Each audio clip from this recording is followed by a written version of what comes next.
for being part of the show. We are going to have a great show for you today. Look, we have a great interview set up that with a couple of folks with something that's happening here in Humble, Texas. But I tell you what is so important about it? It is happening all over every part of the world that you can think of.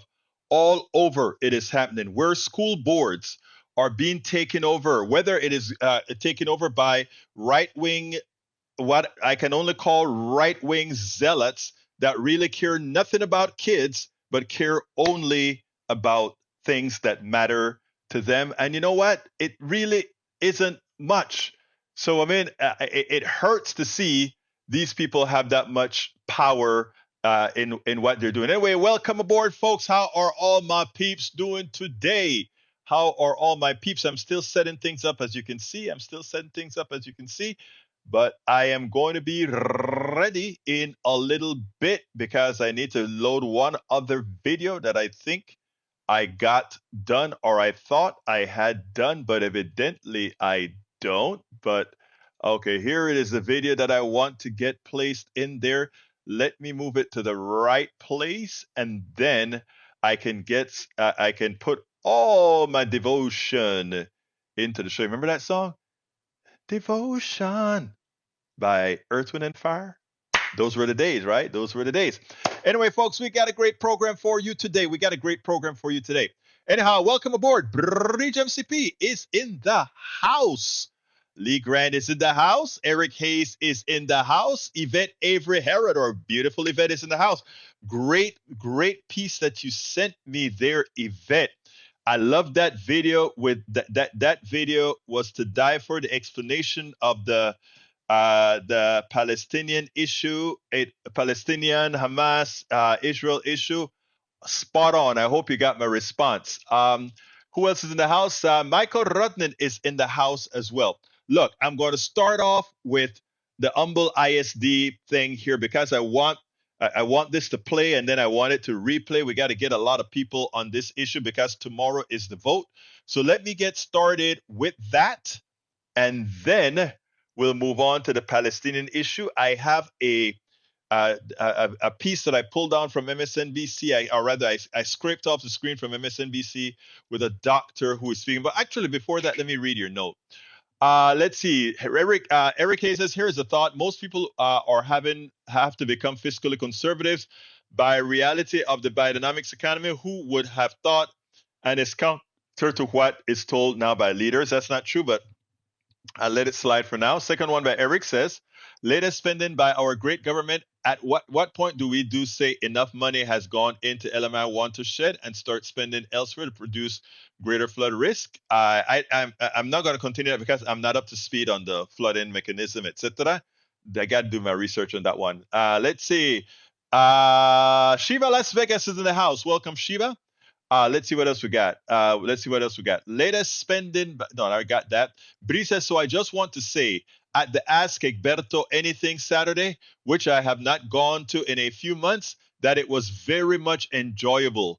Typing, chatting, we do not hear the person's voice or inflections, and that is needed. Eric was really good. We all agreed on so many points. Eric is a good guy. I told you, I used to go lift weights with Eric, and I love Eric. Sometimes I want to slap him around a little bit, but I love Eric. Eric is my brother. Anyway, Eric was really good. We all agreed on so many points, says Bridge MCP, because we heard the voice behind the text. I encourage you all to attend at least one to hear our PDR posse talk. We have a wonderful PDR posse. I can tell you that. Lee's been there, Bridge, it's been there. I don't think I've seen Yvette Avery at or any of our thing. Yvette probably saying, you ain't getting me to come to know Ask Egberto anything on the weekend. I'm going to sit down and get my stuff together. Yvette, we still love you, girl. Shiva Las Vegas, I don't think I've ever seen you there either. But again, I repeat, we love you all. We absolutely love you all. Oh, I am going to, look, if I hadn't known better, I would be saying that Bridge is crushing on Eric.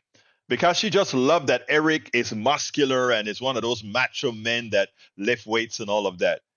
Bridge, I'm not as buff as he is, but I got a little chest. My chest a little bit better than flat. I'm okay. All right, I'm a little bit okay. Anyway, folks, let me go ahead and get into the program. Stop playing around. Let's go ahead and play the Natalie and Ellie tape here. Ellie is the president of the Kingwood Area Democrats, and also uh, Natalie Carter is an activist. But let's go ahead and get busy, and then we'll get the rest on the other side, my peeps. Let's go. Welcome to another edition of Politics Done Right. I'm Egberto Willis, your host. Look, as you guys know, politics begins at home. Politics begins locally. And interestingly, one of the things that many have forgotten is that they have to work locally. Lucky for us, we have people in the community who know that. And that is exactly what they're doing. With us today, we have Ellie Porras, who is the president of the Kingwood Area Democrats and doing a hell of a job reinvigorating the community, making sure that people are engaged again.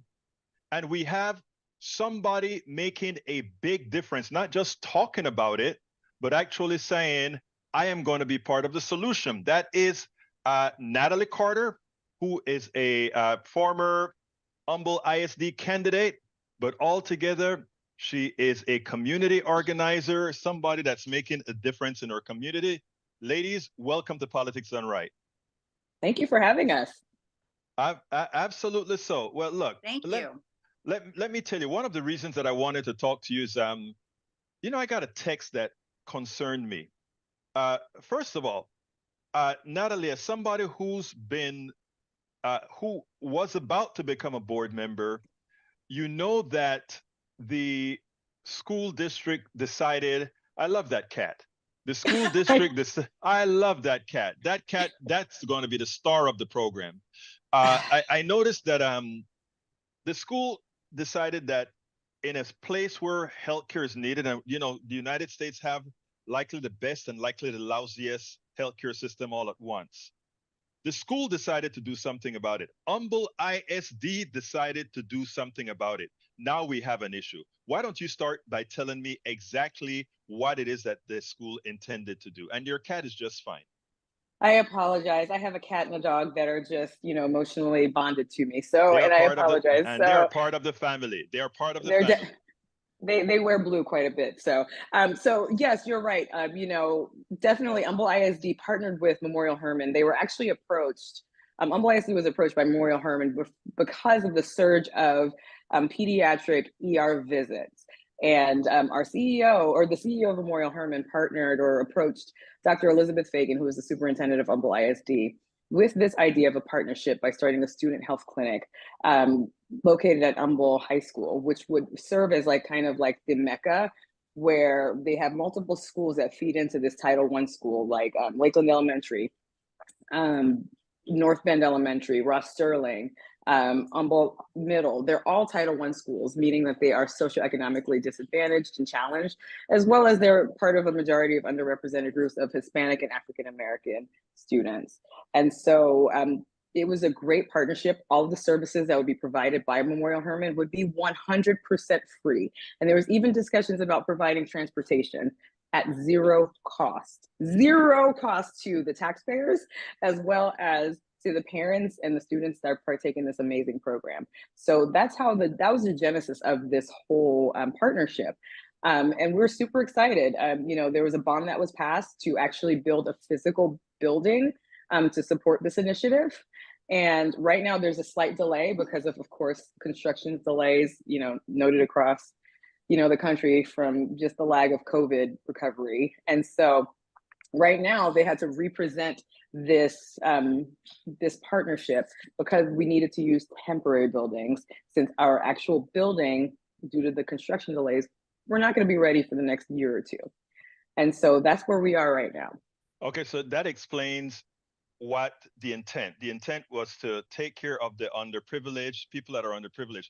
Now, I want to make one correction here, because I think as long as we always keep the narrative that the reason we're building these entities is to help those underprivileged, and we classify the underprivileged as Black and Hispanic, etc., a lot of our white audience is going to look to some extent and say, well, that isn't something that serves all. Let's make it be clear here. Yes, a lot of the underprivileged are Black and Latinos, but in that era, there's a hell of a lot of underprivileged white kids also. I have friends who are driving them to schools every day. So that's a statement. Absolutely. So I want the Absolutely. narrative to be correct here. This is You're to correct. help everybody in the school district. Absolutely. And I apologize for that. I just go off of the data supported by that school, the demographics. I think the majority of the students there, I want to say it's all 82% would be, Right. underrepresented groups. And my apologies. You're absolutely right. This doesn't exclude any group at all. And not only that, but this is a every free group, service. not to talk over you, but every group as well. A lot of the poor kids, they all need it. They're all deserving. And they're I just want to get that out there. So this is an all-inclusive thing. Well, look, Ellie, you are a very Can I interject? Yeah, Can yes, ma'am. Please do. Yes. Because this is a very important point that she made. Memorial Hermann approached Humble ISD because their ERs have been way too busy. Mm-hmm. So it was in their best interest to have this clinic so that the ER and the hospitals are free, they're for the waiting lines to be less, and so that the population in general will have better access to the ER. Like, it wasn't Humble ISD that went to Hermann Memorial. Or Memorial Hermann. It was them because they needed a solution to clear up their problem.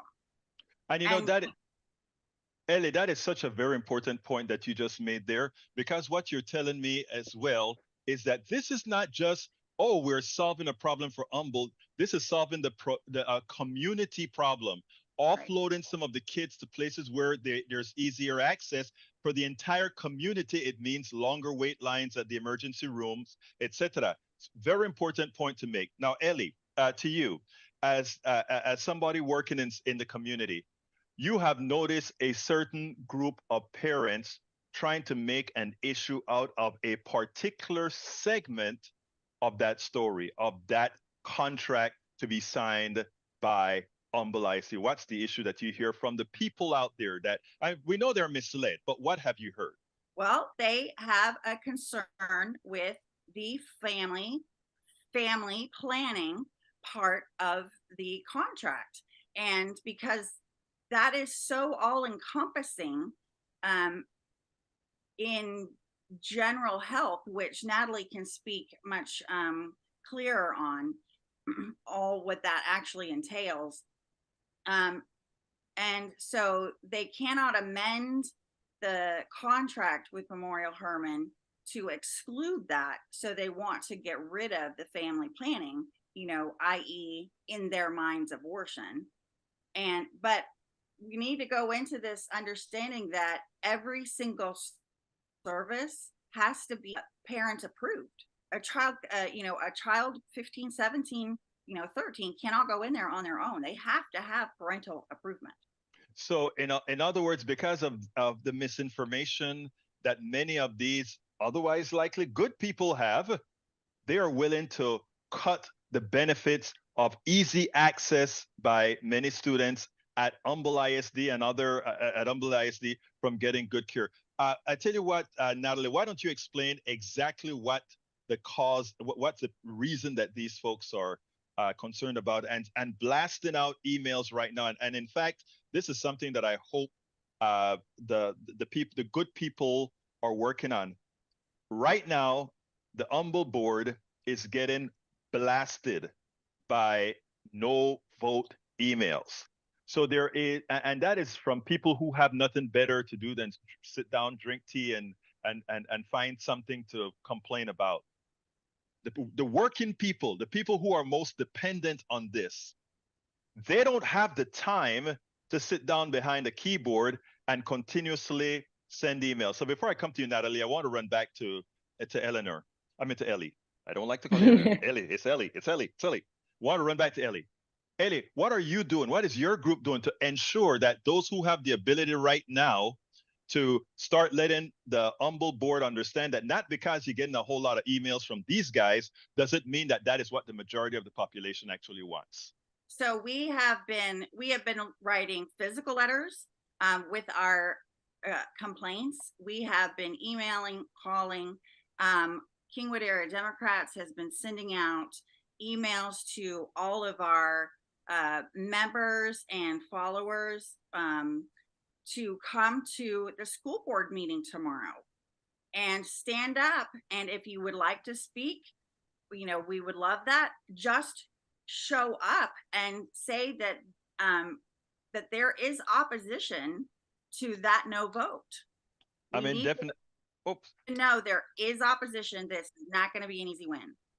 Absolutely. So Natalie, tell us what is it exactly now that within this contract that's creating that problem, and what is it that we need to do to let the board know that, look, we can't allow a temporary ruckus, which is all it is. These guys are going to raise hell for a while, and they don't care. Those kids that are going to be left in with the after the shrapnel is gone, they're the ones that are going to be left without health care as these people go on to their next next issue.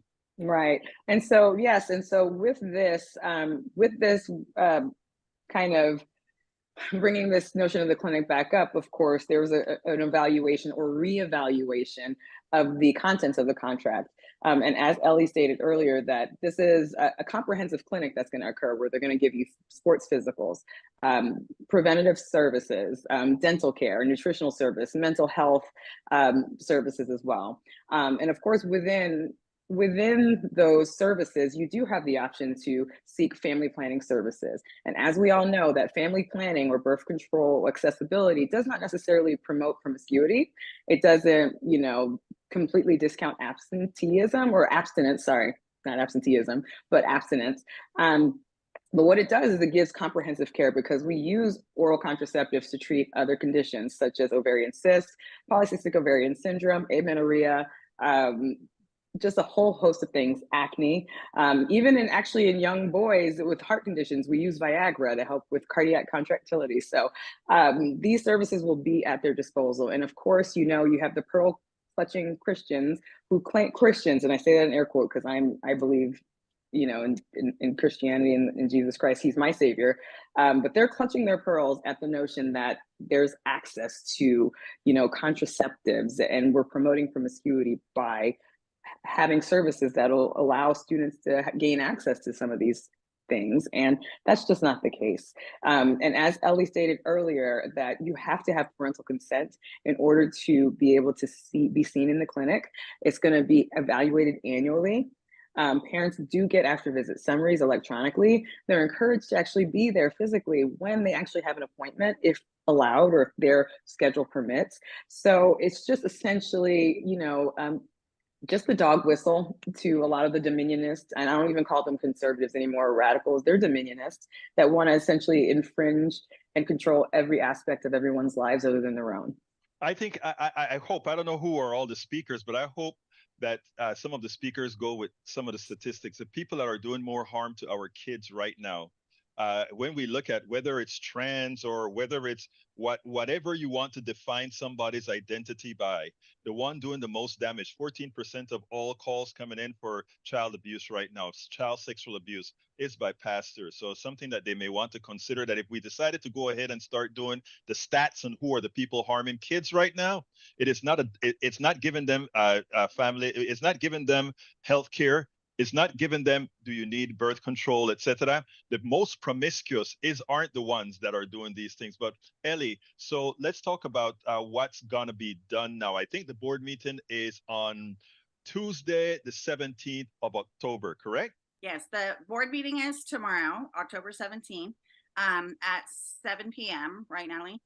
Yes. And you know, you'll sign in beforehand. There's a phone number to call if you want to be a speaker, and I believe they are putting the whole contract up for vote, so it'll be a yay or nay. And I would like to interject you know, another statistic. You know, we would all love to think that our children, our teenagers don't have sex. And we know that that is not true. The fastest growing group that get sexually transmitted diseases are the 15 to 24-year-olds. So without comprehensive sex education and access to birth control, this is going to be an epidemic. It just is. We cannot put our heads in the sand and just think, oh, my kid's not going to have sex and he's never going to have an STD. We have to protect our children, and you can only do that with education and knowledge. Now, interestingly, in as much as we make mention of the sex issue and that sort of stuff, that is such a very small part of this whole entire contract. This contract is to give health care to students, health care to make sure that to make sure that they're taken care of, and to try to centralize it on a very small part, family care. You know, I always tell people, if you don't like something as a parent, you don't have to do it, but don't hold back. And I hope somebody brings this up, Ellie. Yes. Don't have one parent, two parent, 10 parents put the lives of thousands of parents in jeopardy, because that is exactly what a no vote is. Allowing a small, loud sect to decide to have a unhealthy population. You know, I get a little bit more graphic when I'm on my program, but since I'm with two decent ladies, I won't make the mistake of saying that at all. Anyhow. Well, can I interject, Egberto, real quick? Please but do. You are correct. Yes. There's about, yes, these services only encompass about 3% of all services. So that means 97% of the, the clinic is going to be utilized for other services. In fact, the New England, the Journal of American Medicine just came out with a great comprehensive study of the efficacy of school clinics. And they noted that most of the children had an improvement in their, or actually were seen and had noted significant improvement in the therapy for asthma. So if that statistic proves to be true, which I'm pretty confident it is, because it was a very, very well done study, that most of the kids are going to be treated for other conditions outside of this family planning realm. So it's really important for us to not throw the baby out with the bathwater just because someone has access to birth control that might not even need it for, or actually use it for prevention of pregnancy, but other causes as well. To every board member, go ahead. I just want to interject again on top of that. So if you have a child that has gets a cold or the flu or RSV and quick intervention, then they don't pass it on to the rest of the school, to their family members. Economically, parents aren't going to have to stay home from work. So productivity for the community, the teachers, like this is such a, it's not even a trickle down effect. This is just, it just expands to every single part of the community. And we need to, remember again that this was Herman that wanted this because of the ER overflow. But Ellie, just like Natalie says here, I mean, those points are so important. You're increasing productivity because kids now can go to a clinic close by before they start spreading stuff around the campus to both students and teachers. I tell you what, and I hope somebody brings this up. The first person that dies of COVID at school, the first person that gets severely ill for asthma at school, or has a bleed out or whatever at school. So if anyone who voted no for not having health care in the school, the death of that person or the illness of that person or the maiming of that person is on them.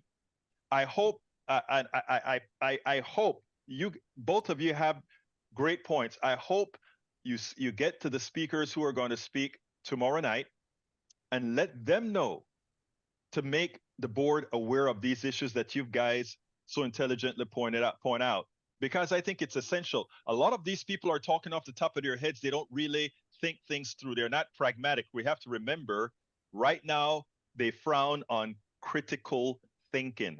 You both are critical thinkers, and we're lucky to have you in the community. defending these issues at the school. Give me a closer, Natalie.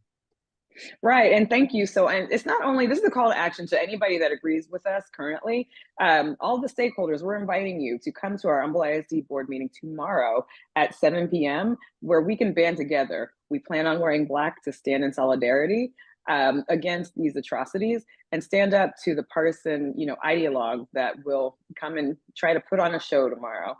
Please, please, please, you could send emails, you could definitely show up.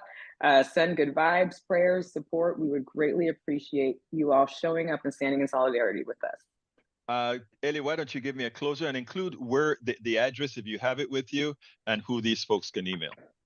If you don't have it, it's fine. I'll print it. I don't have it right in front of me. That's fine.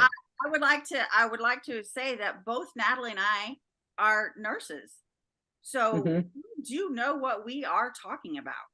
And it affects the community as a whole. So I hope, and we do wear black and stand in solidarity. As nurses, I hope both of you are going to be there speaking. I didn't just say appearing. I hope both of you are going to be there speaking. So if both of you haven't signed up, please, we need your voices. Your voices are essential. My name is, thank you so kindly, Natalie and Ellie, for giving this not more than a service announcement.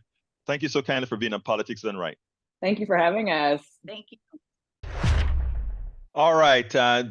Believe it or not, this is something that is occurring throughout the country, where anything positive that a school board wants to do or a school wants to do, we have these right-wingers come in and try to see if they can find anything that somehow goes against their false ideologies to then come in and cause an issue. It's a very, very bad thing. And in this case, what they're doing could actually harm kids. Here we have the private sector, Memorial Hermann, saying, I am going to come into your schools.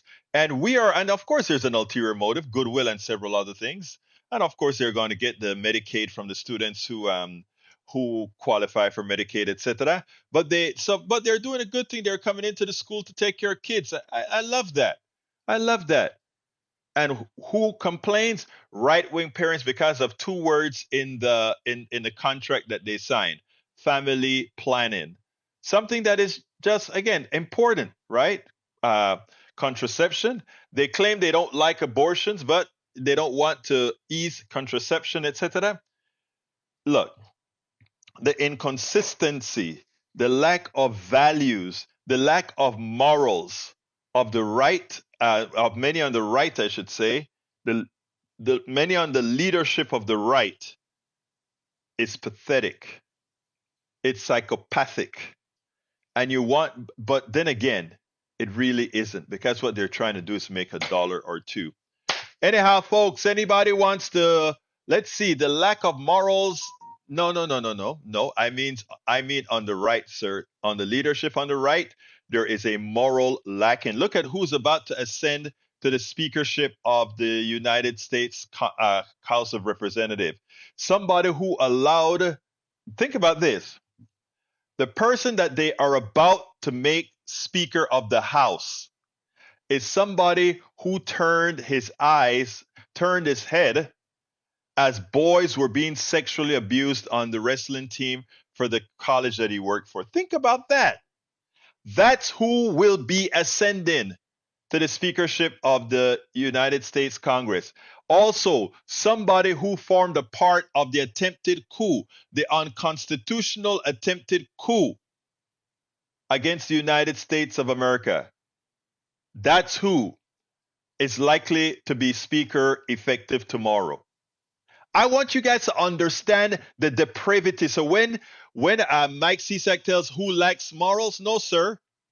The people who lack morals are the people. Look, it is almost like they decided to have the next speaker who walks in Speaker Hastert's shoes.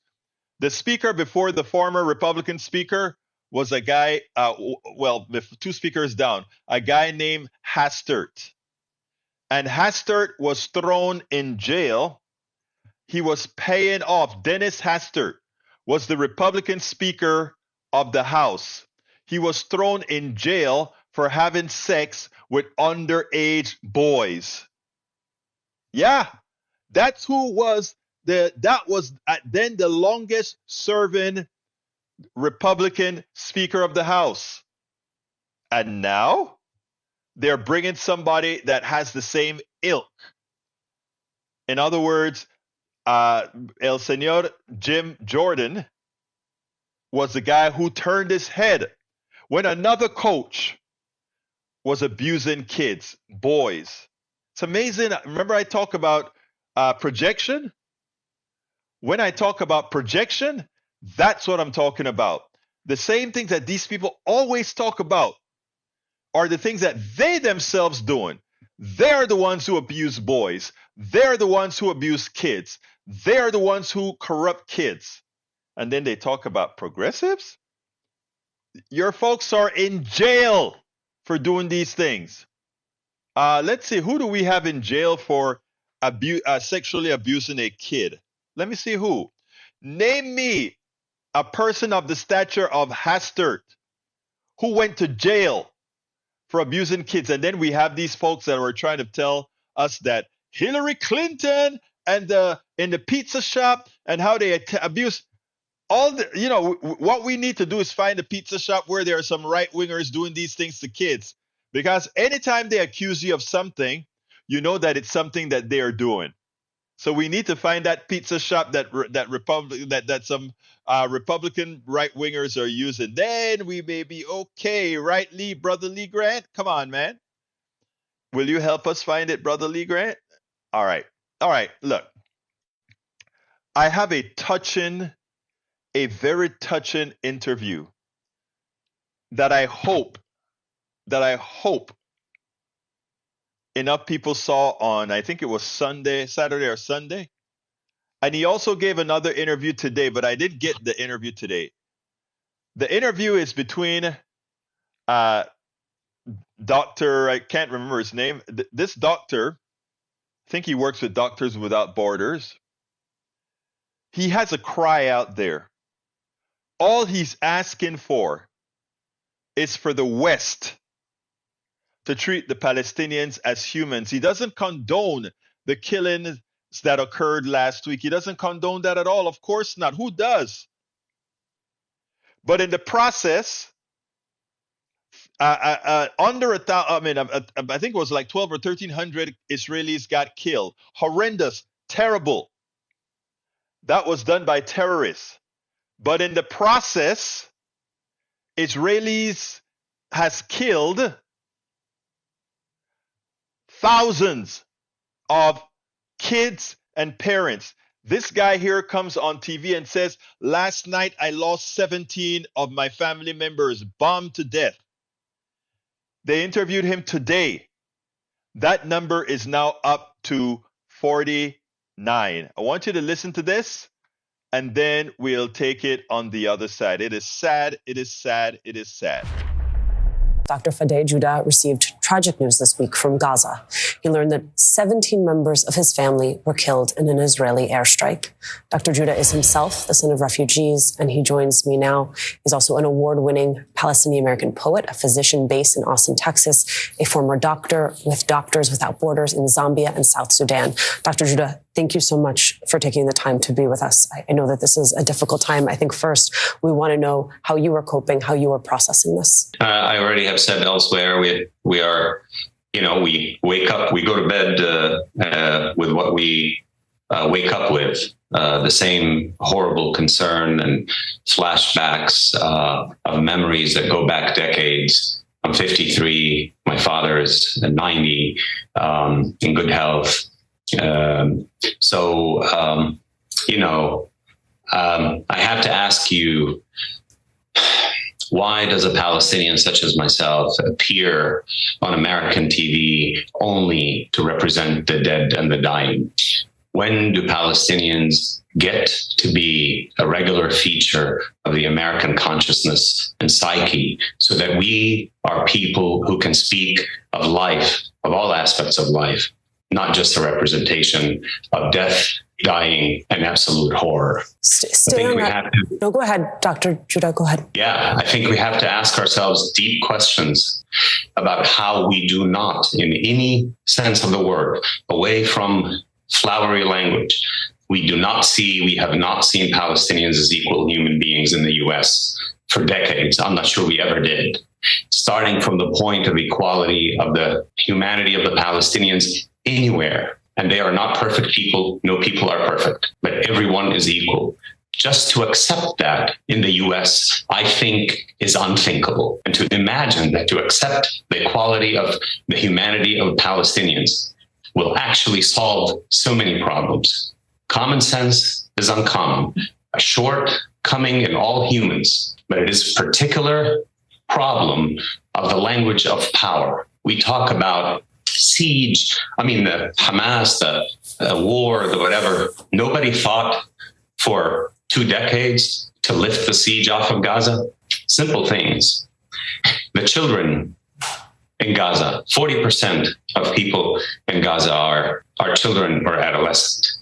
What future have they had for the last 20 years? What future for the next 20 years?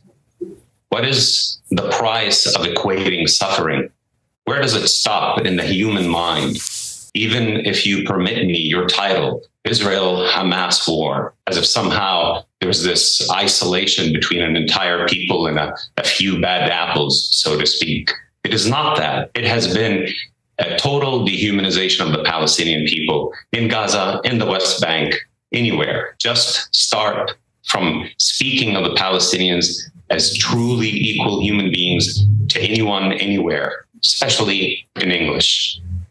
Dr. Joudah, I want to pick up on a piece that you referenced here, which is the displacement, especially because it's happening amidst a global displacement of young people. And as we have watched, that has consequences that extend generation to generation. So as you look forward on that question of what happens to these young people, not just in the days and weeks ahead, but beyond, what questions are top of mind? What are you thinking about? What is it you want us to know? I would like people to know that it is very possible that a further dispossession of Palestinian land is afoot, that a further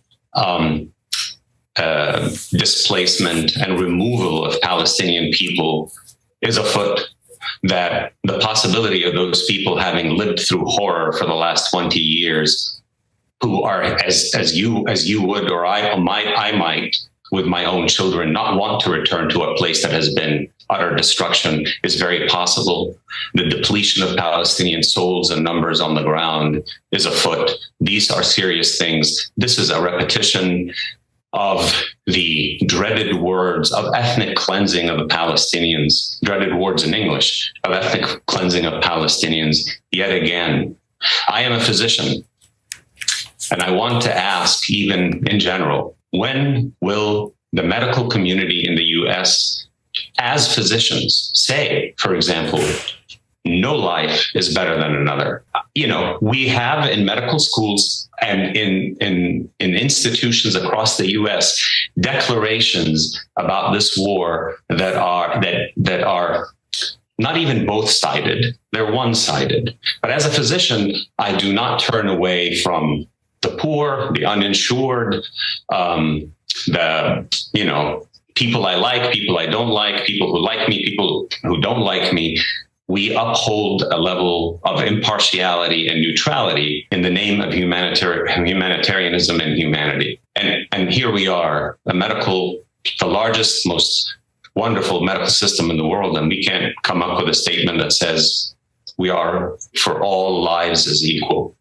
So I think the problems are deep, and we have in the media as a major field of creating a culture industry in the US to begin to really work hard and bravely and courageously at making sure that Palestinians are truly seen as beautiful and equal people to anyone, because no one is more beautiful or less beautiful than another in this world.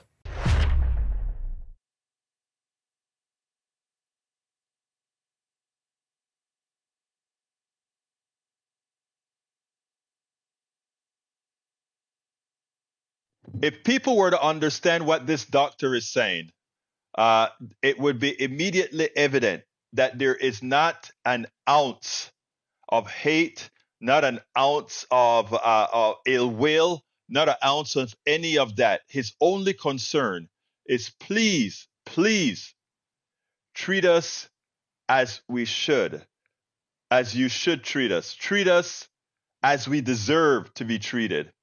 That's what it's all about. Treat us as we deserve to be treated. Anyway, folks, anybody wants to call in and talk to us, 281-823-7747. Remember, we wanted to hear voices. Bridge spoke about voices.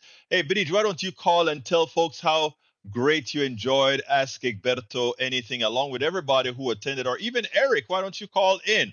I want to start using this stuff a bit more often. It's at 281-823-7747. Be a part of the conversation. Sea parte de la conversación, porque that is how we roll here. 281-823-7747. Lee Grant, why don't you call in? Let's see. How could Mike C6 says, how should Jews work with people that just want them? Let's see who we've got here. Speak to me. Who do I have the honor of speaking with? Who do you think? This is our beautiful Bridge MCP. So, Bridge, how did you enjoy? Well, before that, give me your thoughts of the day. I don't even want to be the one directing what you say. Give me your thoughts of the day. It's hard because you see so many people with misinformation or ignorance of what's going on in Israel, Palestine, and the history of it. I mean, that's why I sent you that little clip. Right. And people should know what's really the past was, what really happened. And I do not condone Hamas at all. I don't, because that makes the Palestinians look worse. They are not their governing body. They don't have one. Hamas made themselves that, but that's not what the Palestinians want. But there's no one else there to help them, because everyone's afraid of the powers that be around there, you know, Iran and all that crap. So it's very hard to see people say things, and I know they're good people, but they don't understand what it's like to be divided in your own country and what happened to it. And I do, I think you do. And so it's hard for me. I have to like turn it off sometimes, and E2247 is in the same boat. He's very sad about all of this. He put a whole post about it. It's killed him. And it's very hard. It really is. It's really hard to, but we've been through this before with them. I mean, I think we're the same age. You know what is different to me, Bridge? This one anytime I see the killing, it has always been bad.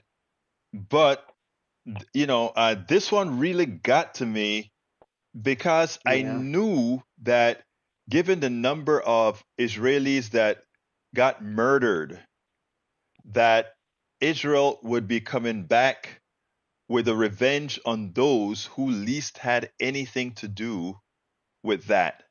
Right. And I knew what it was going to look like. And when I saw, look, it's always like a 10-1 margin. You know, we always talk about the Palestinians being the aggressors, but somehow they end up with 10 times the dead people than the Israelis end up with, right? It's an asymmetrical warfare. That is what asymmetrical warfare looks like.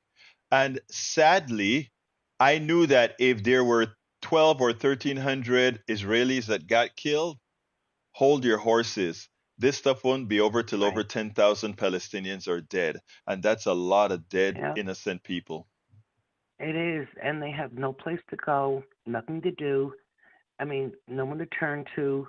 Everyone's against them because of Hamas, but that's not their leader. They're just regular human beings. I am sure, I'm positive that if some catastrophe happened here, I'm not going to say 9/11, but some catastrophe happened here in some small town or state, that people will be so giving and helping each other. But, it's funny because, the U.S., besides, I guess, the Civil War and maybe the original Revolutionary War, The only other thing that happened here, besides the Oklahoma City bombing, that was a domestic, and then 9/11, the people came together. They really came together, and we came, as Americans, came together. But we've been so divided for so long. Like, you could no longer, as a teacher, a professor, I used to say to the kids, this 1 + 1 is 2, and they'd be like, okay, and they write it down. And obviously I'm teaching college, so that's not what I would say. But now I could just picture 15 hands up. No, it doesn't. No, it doesn't. Conspiracy theory, fake news, fake news. I mean, that's where it's come from. So it's really disheartening to see this. And going back to that, this country has never, and the things that I've mentioned, besides them, has ever had a war. We don't live like these people do. We are not torn apart and have these devastating, horrible wars because we're the United States. So it doesn't happen to us. So when it happens to somebody else, the big word is empathy.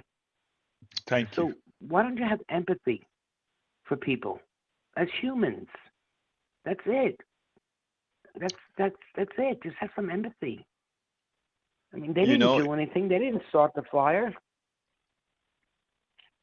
Yeah, today on Steve Hunter's show. Today I was on Steve Hunter's show, and one of the things I said is that people are a lot closer to each other than you think.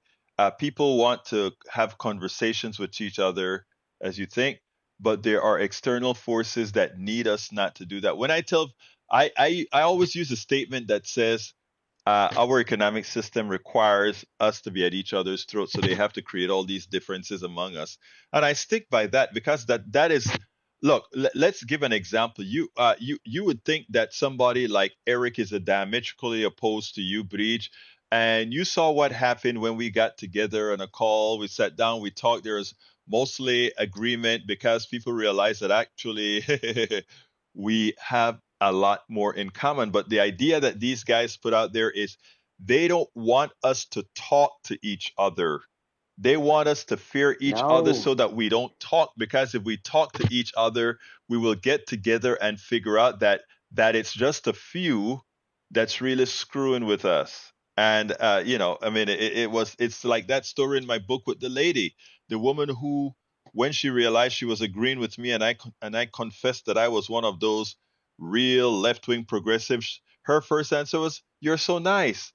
Well, that is the issue. We're not talking to each other, and we're letting these guys dictate what we talk about. Let me give an example. You notice, and Eric, I'm gonna use you as a template here.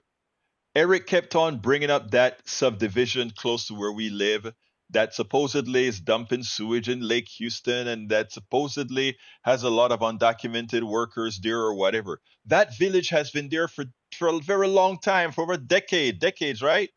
It's all the owner of the big plot of land there also is a big donor to the Republican government. Somebody decided that this was a good messaging opportunity to extend the message, to make it differently. And all you could hear, let's say my brother Eric talk about, and a lot of other folks in the right-wing media, was this little subdivision here in Texas. And they had everybody singing that same tune. We have to change that. Like sheep. Yeah, like sheep being led by a bad shepherd. Well, there's two things. There's divide them and you can conquer them. Mm-hmm. And then there's keep them ignorant and you can control them. Exactly. And that is exactly what is going on. Exactly. Keep them ignorant, you can control them, divide them. What is that stupid meme that keeps going around with the king and he's looking at his subjects? And half of them have pitchforks and half of them have, I don't know, arrows. I don't know, have to have something. Right. And the guy says, we don't have to make a war. Just make the pitchfork people hate the other people, and we win. Yeah. And that's divide and conquer. That is it. That's how it works. I want to say that the Ask Egberto thing, I haven't been on for months because of, duties and obligations and fixing crap. But speaking especially to Eric, who we get on each other's nerves, I know I must get on his nerves. and I want to slap him sometimes. But when I hear him talk and not type, I understand him more. Because when you're typing, you're trying to get that message out quick. Here, go, yeah. But when you stop and think about it, especially when you're walking around all buff and shit, like he does, and he's killing me. I'm just watching him. I'm like, oh my God. And you hear him. I can hear the empathy in his voice. I can hear what he's saying and how it's coming across. I can hear him change his mind before he says it. So, yes, a man's ear, whatever that's called, Eric. But it changes your view. That's why I think, and I encourage people to go to the Ask Egberto, and even if you don't talk, even if you don't show your face, just listen. And then you're going to get a different idea of the people who are on our PDR posse, which, by the way, I named. And you'll get a different point of view on people. And so I really encourage people to go there. I really do. That's what I learned being a part of the. say. That's what I learned being a part of the Coffee Party. As you know, as a board member of the Coffee Party and participated in it for quite some time. And again, that's one of the places I learned that you have to, and not only that, you have to have a thick skin, right? In other words, when it is like when Mike Cisak says certain things and all of that. If we have if I sit down and had a cup of coffee with Mike Cisak, would be completely different than some of the stuff he throws. I think some of the stuff he throws on the chat is crap, and I know some of the stuff he throws on the screen is crap, and he knows it's crap as well. But it's that sort of a thing that happens behind text, right? But this is my second thing of coffee, Eric. The second one full. But anyway, but again, if I sit down with this guy, I know I would like everybody that's in this chat right now. I am exactly sure that I can have a good cup of coffee and have a good time with every single person in this room right now. I feel the same way. I think that once you get down to basics, we all want the same thing. Yes. And we're just human. Yeah. We all have the same needs and wants and desires. Wait, hold on a second, Bridge. Listen to Mike Cisa say, Egberto, we've talked on the phone before, and you ended up agreeing with me. Well, you must have said something sensible, Mike. And you just proved Bridge's point. You just proved Bridge's point. Exactly. I mean, that's all that you just need to talk to people. Right. That's it. Just talk to them. I don't want to take up much more time. Well, we are about over now. But let me tell you this. I want more people to call in and have a conversation as well, because I think it moves things forward. So people should call in more often. I'm paying every month for this line, so you guys should use the line that we have for you to call right into the program. Thank you so kindly. Yes, I impose those people to please call. Right, Bridge, you are. Wait. I want everybody to know Bridge is a huge asset to this program. She takes care of quite a bit to help us out here. So thank you very much, Bridge. You have a wonderful rest of your day, okay? You too. Bye, guys. All right. Anyway, folks, Mike says I was talking about farming and the crap that the government did that hurt family farmers. And you were right, sir.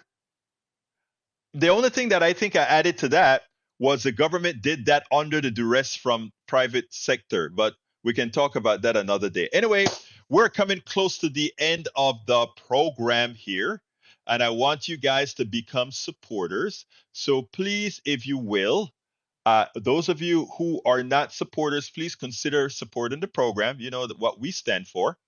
Go to politicsdoneright.com/support. That gives you many different ways in which you can support the program. politicsdoneright.com/support. But I have another ask.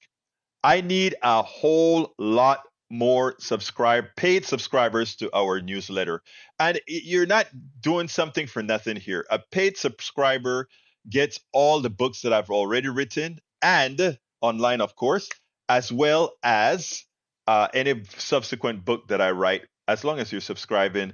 And that is sort of my way of saying thank you for subscribing to the newsletter, but also wanting you to share the newsletter. And here is the newsletter to share. It's at politicsdoneright.com/newsletter. newsletter, politicsdoneright.com/newsletter. Please become a paid supporter of the newsletter for the little things that we give you for that. All right, I got to get out of here. My name is Egberto Willis. I thank you so kindly for being here. Again, this is Politics Done Right, and you guys know exactly how I end this baby. I am what? Out! We spend a lot of time deconstructing the news, trying to parse it into a form that everybody can understand. We try to find those little nitpicks where it flies above the fray, etc. If you really like these videos that we do, I want to ask a big favor. Please go ahead, number one, subscribe to our channel, and number two, please join if you can. Thank you so kindly for watching. Keep watching. Please remember to share. We must populate the entire internet with our progressive message, a message that we know is what most Americans say that they want. So help us, please join.